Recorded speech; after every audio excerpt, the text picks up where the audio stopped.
GM. GM. Now, we all know that Kokardi and Aya is in the game now, and so I want to make a guide on these two units, and today we are going to talk about Kokardi, because Kokardi is, the poster boy of this current banner, as you can see here, right?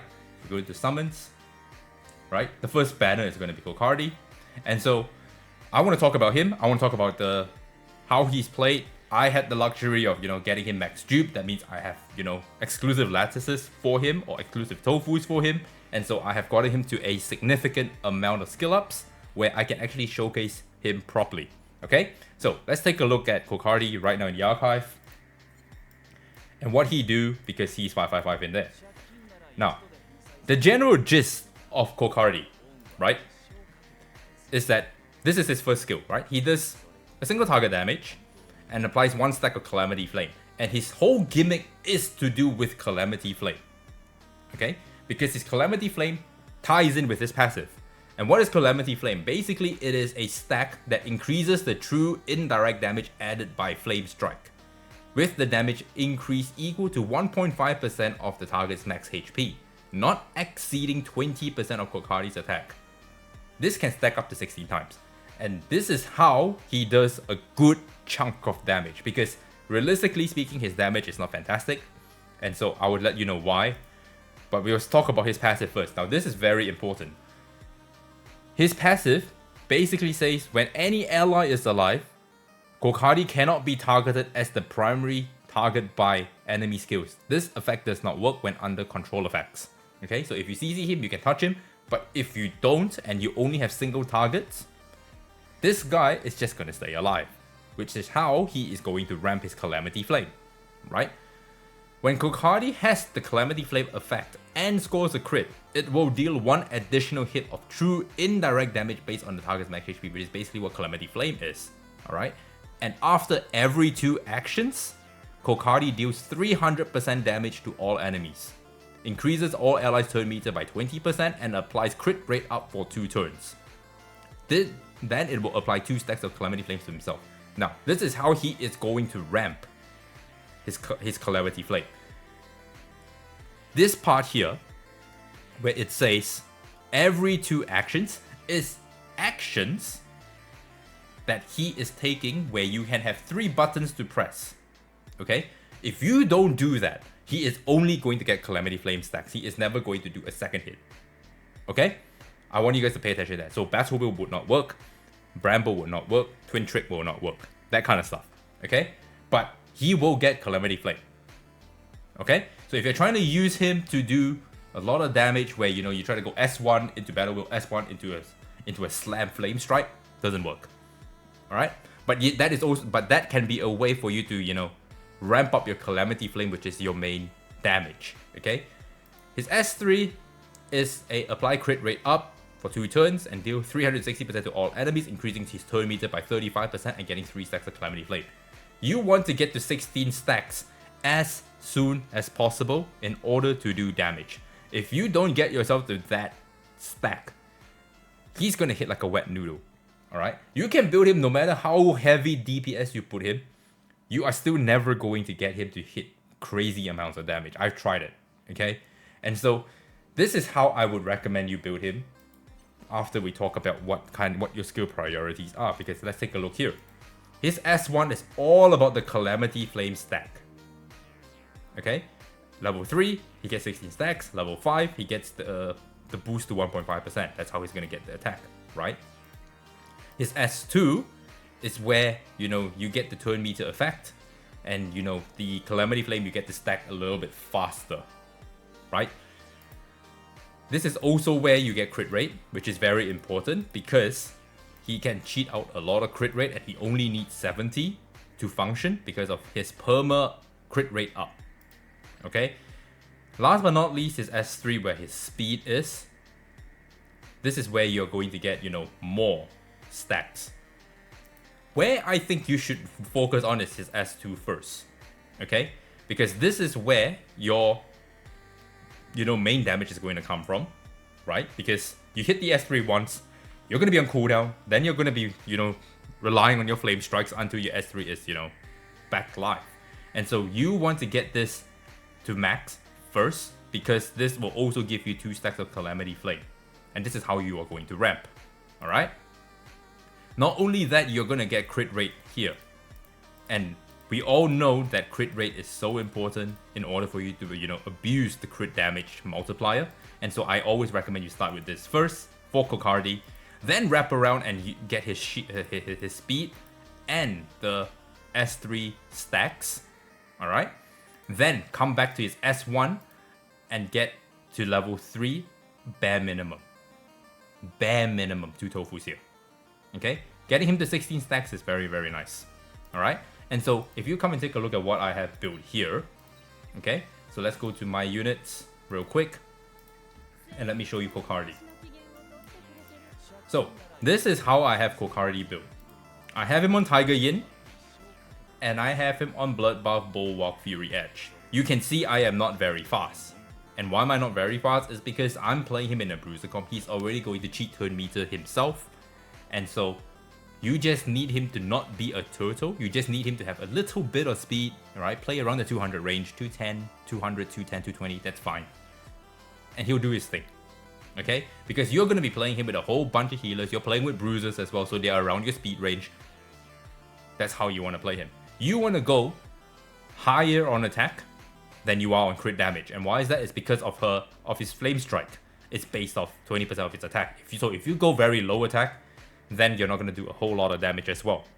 Okay? So prioritize his attack here. As you can see, I have crit damage, attack, attack on him. Okay? And because he only needs 70% crit rate, I'm already getting crit rate from, you know, Fury Edge, and all of my gear has some crit rate alongside my, you know, S2 having crit rate and his prowesses having crit rate in his dupes. Tiger Yin, this is my Tiger Yin. You can see I have him on 30% HP. Not willingly, but if you can get him on overclocking, do that. But I have also found that having him to a little bit more HP on him helps, even though his multipliers are dog shit. But the preference here would 100% be, you know, overclocking. Okay? Shadow Dash here, because I'm a bit slow on my gear, and I don't want him to be too slow. Okay? So I got him on Shadow's Dash here, because I don't need the crit rate. The crit damage is okay. He's going to ramp to something chronic, and most of his damage is going to come from his indirect damage anyway. So that's fine with me. And last but not least, you want to play the reason on his Tiger Yin. Is Tiger Yin the best shell for him to use? Not really. Not really. You want to use something a bit more aggressive, right? So like a count would be a lot better, but then you will have to, you know, force in Bloodbath, because he is very, very, very squishy against AoE DPSs. Okay? He does not have the Void State buff, where you are protected by AoE by 50% damage mitigation, so this is your way of mitigating it. And that's why I'm using Tiger Yin, because it is the best shell, which gives me everything I am looking for. Bulwark on him makes sense, because I don't want him to get attacked down, I don't want him to get stunned, I don't want him to get slapped. And in order for you to strip him, you need an AoE stripper, which I am already naturally going to ban anyway. Okay? And so I want to have multiple layers on him for you to interact with before you can even do any kind of CC onto him, because he can't be targeted. Alright? And that's how I have him built at the moment. As you can see here, I have him at 455. Okay? And so you can see that my damage boost is only at 1.2. It's not at 1.5 yet. And that's fine by me. But I just got, you know, most of his skills maxed. And so this is where I will stop and cut the guide, because I'm going to show you some RTA matches where I used him. You can use him as a substitute DPS in a cleave setup. You mostly are going to use him in a bruiser fight, because the game goes long. You are going to ramp up his Flame Strike and his Calamity Flame, and then you're going to do people that way. So that is the guide. Hopefully you found value, and if you did find value, let me know in the comments down below. Like, comment, subscribe, and I'll catch you guys next time.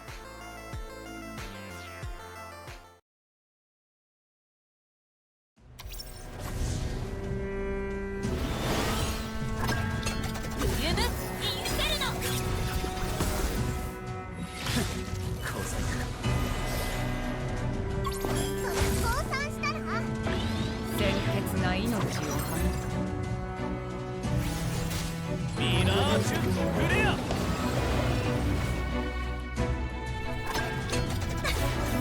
一瞬で終わらせてあげる。その熱気これをください。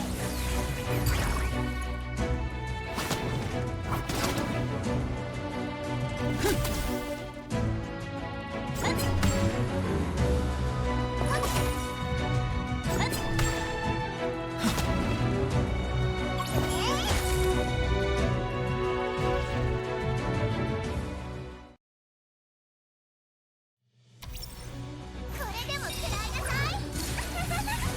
これもう全部私のものね。手伝います。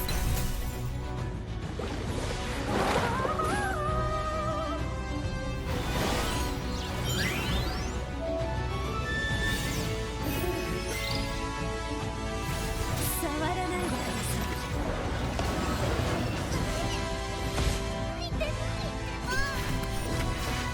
鏡に映る花、水に映る月。降参したらララララララララ。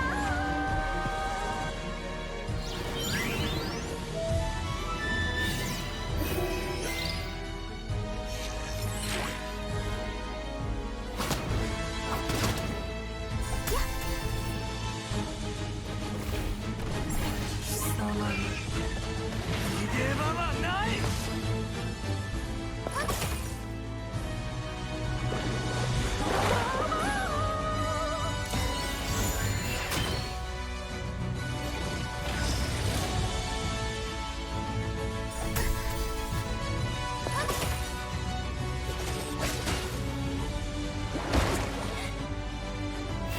触らないでください。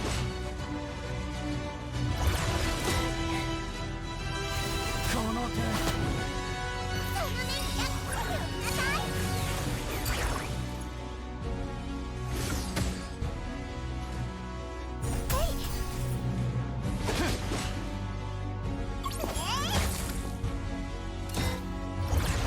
触らないでください。ララララララララ。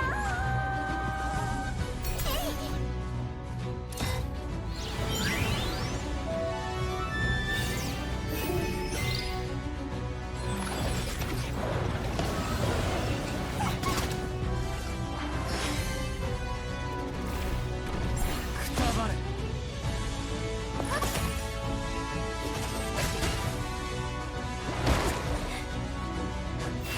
触らないでください。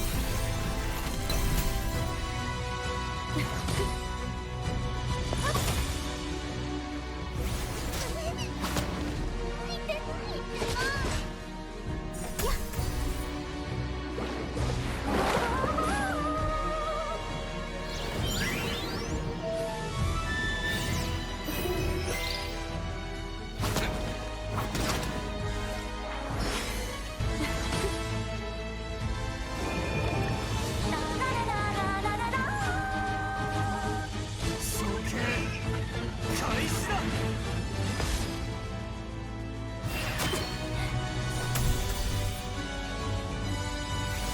触らないでください。